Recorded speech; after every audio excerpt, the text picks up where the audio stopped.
Hey, this is Mike with Riding in the Ozarks, and I've been MIA for, well, about a week and a half. So I've been sick, but I'm over the dreaded C word, and we just got back from Cycle Showcase last weekend before I got sick, and we saw some amazing bikes there. But let's talk about Harley Davidson's financial results. They came out right before we went to Cycle Showcase, and there's a couple of important things in there, and I think there's something that Harley Davidson is hiding. I think they're sandbagging. So Harley Davidson just presented their Q4 and final year results, full year results for 2023 a few weeks ago. And the big thing was, well, for 2023, motorcycle sales were down 7%. We're gonna run through all the financial numbers, and then we're gonna talk about what I think they're sandbagging on. You guys know what sandbagging is, right? Well, by definition, it's when you set expectations lower than you're capable of so that you can reach results higher than are anticipated. I used to play a lot of pool, and if you let somebody get close to winning and then you run the table off and show them how good you really are, people would accuse you of sandbagging. And it's kind of like that. You let somebody think that you're not as good as you really are. And in this case, I think they're holding back on their predictions for next year. We're going to talk more about that in a second. We're going to start out with revenue, because we all know cash is king.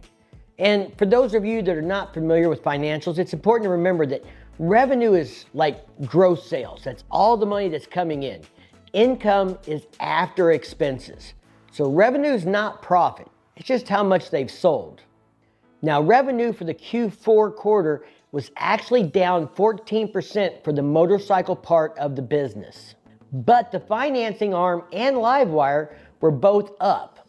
So the consolidated results were about down 8% total for HDI. And HDI is basically the motorcycle arm, the financing arm, and the electric motorcycle arm.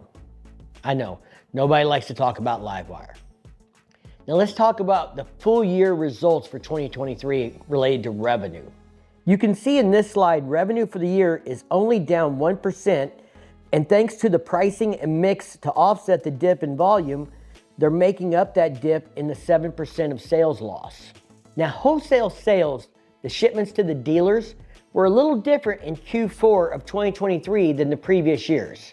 For the first time, we saw Harley Davidson ship carryover models before January.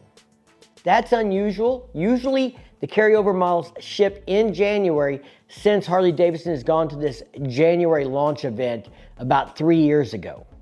As you can see in this slide, Q4 dealer inventory levels were up 50% from 2022. Remember, this is Q4 of 2023.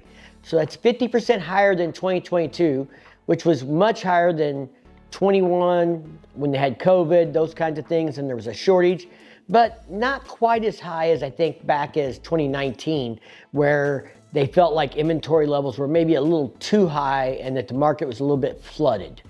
Now you might think Harley Davidson was just trying to pump up wholesale sales to the dealers in Q4 to make their numbers look better, but at the beginning of 2023, we had a lot of complaints about models that were in high demand and high profitability, like trikes, not being available for people that ordered them in Q1. We actually saw a shipment of trikes, lowrider STs, some of those bikes in Q4 of 2023, and I think that was anticipation of that demand in Q1, and they're trying to get out and make sure they had the inventory levels correct this year that they missed last year. All right, let's talk market share. Now, Harley Davidson looks at market share at the over 600cc level. And we can see on this slide that Q4 market share is up compared to the full year of 2023. But with the sunsetting of the Sportsters and the selection of models slimming down and the portfolio has gotten smaller, it's no surprise that overall market share has declined a little bit over the last few years. Now, Harley Davidson did cut the price on the Nightster and the Pan America for 2024. But I think the Nightster was more of a strategic move. So why cut the price on the Nightster? It is the most affordable new Harley Davidson they had in the lineup, and cutting the price made it even more affordable. Why now? Well, If you weren't paying attention, last quarter, Indian announced that the Scout is now leading in market share for its class. The Scout traditionally competed with the Sportsters, so I think this is an attempt from Harley Davidson to combat that and try and take some of that market share back from Indian motorcycles. I'm just not sure the Nightster is the bike that's going to do it. But I am glad to see Harley Davidson paying attention and not just letting that slide. I don't want to see them give up market share to a competitor. I want to see them stay competitive and grow as a company. Now, I know LiveWire is a hot topic.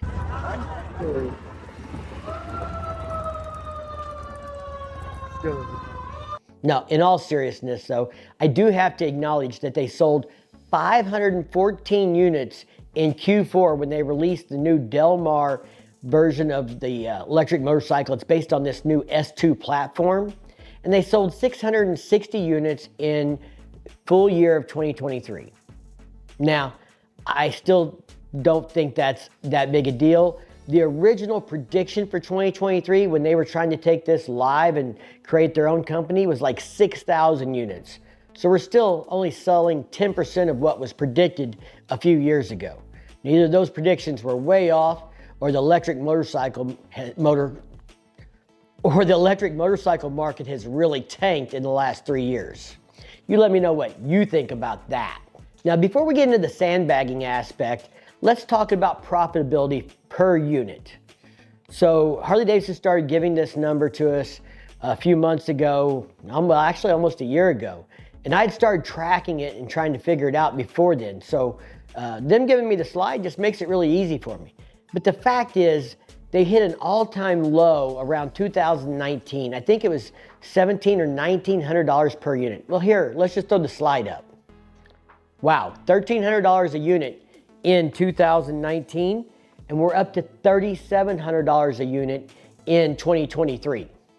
This goes back to that strategy of focusing on the most profitable, popular models. All right, let's talk about sandbagging. And I really feel like Harley Davidson is sandbagging on their forecast for financial results in 2024. Again, the definition is setting low expectations so that you can reach higher results than were anticipated. So why do I think they're sandbagging on these results? Well, I get a lot of feedback on these videos, and a lot of times it's negative about the pricing or the features, or Harley didn't do enough. You know, this isn't a new bike, same old thing, just new paint. Well, I didn't get a lot of that this year. In fact, I think a lot of people realized that Harley brought a lot to the table with the new Street Glide and Road Glide. So let's talk about what all is there and what you get for the value. Let's compare it to a 2023 Street Glide Special, which had a 114. And in Vivid Black was around $28,000. Well, the new Street Glide or Road Glide in Vivid Black, which is an upcharge, is going to be $26,600 after the upcharge. So the price is cheaper. And instead of a 114, you're now getting a 117 with the liquid cooling technology that they were using in the CVO for the heads on the motor. So you're getting even better performance out of this 117 in 2024 than we did for the 117 in the 2023 models. You're also getting this new 12-inch TFT display. You're getting new Showa suspension that is tuned specifically for these bikes. You're getting ride modes. You're getting rider safety enhancements, which was a $2,000 upgrade in 2023. And you're getting all those things for the base price. So I think they have literally given you thousands of dollars of extras and more performance for less money in 2024. Oh, and I didn't even mention all LED lighting, so nobody can complain about that anymore. And we've got this new styling design that I really have, really grown to love, especially on the Street Glide. I mean, I hate to say it, but there's probably a new Street Glide in my future sometime this year. And the only reason I hate to say it's because my bike's paid off and now I'm going to be back into a payment. But such is life. Unless you guys blow this channel up to 100,000 subscribers, I'm still going to be making payments on bikes just like the rest of you. So the point I'm making here is that I think touring model sales is going to be up significantly in 2024. So unless they really cut the profit margin per unit on these new road glides and street glides, I don't see a reason for revenue to not be up also. That's the unknown. But I think they're sandbagging. I don't think they'd have cut the price that much with the focus still being on the most profitable models. So maybe they took a little cut in their profit to give us more value, but I expect to see sales to be up. That's going to help out with parts and accessories. It's going to help the dealerships with labor, all those things that come along with the sale, more apparel, because everybody's got to buy their Harley Davidson t-shirt when they buy their Harley Davidson, right? You know, exhaust pipes, tires, all those things, oil changes that come along with buying a bike should come along with increased sales. So I think they're sandbagging, but I want to know, what do you guys think? Do you think they're sandbagging on these financial expectations for 2024? And what do you think of the new Street Glide and Road Glide? Do you think I'm wrong about how I perceive the value? Or do you guys think Harley Davidson brought us more value for less money with the 2024 models compared to the 2023 models? All right, leave me a comment down below. I'm serious. I want to know what y'all think. Y'all stay safe, keep on riding, and we'll see you in the next one.